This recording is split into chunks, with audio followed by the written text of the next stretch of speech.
Available ఉంటుంది. So logo designing అంటే ఆ లోగో డిజైనింగ్ అనే సెర్చ్ చేసాము. లేదు అనుకుంటే ఏదైనా థంబ్‌నెయిల్‌కి మనము యూట్యూబ్ పోస్టర్స్ ఉంటాయి కదా! సో ఏదైతే వీడియోకి ఒక వాల్‌పేపర్ లాగా సో ఆ టాపిక్ రిలేటెడ్ ఉంటది కదా!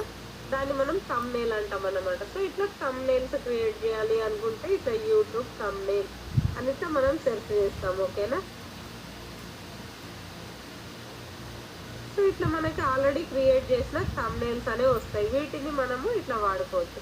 సో ఇక్కడ మనకి కొన్ని ఇట్లా క్రౌన్ సింబల్ కనిపిస్తున్నాయి మీకు. ఓకేనా? సో ఇట్లా కిరీటం సింబల్ ఉన్నాయి అనేటివి అన్నీ కూడా మనకి ప్రో వర్షన్ అన్నమాట. అంటే వీటిని మనము ఫ్రీగా యూజ్ చేసుకోవడానికి ఉండదు.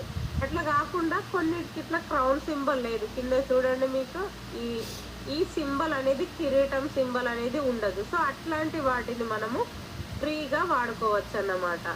ఈ కిరీటం సింబల్‌ని వాడుకోవాలి అనుకుంటే, మనం ప్రో వర్షన్ యూజ్ చేస్తేనే మనకి వీటికి వాటర్ మార్క్ అనేది రాకుండా ఉంటది.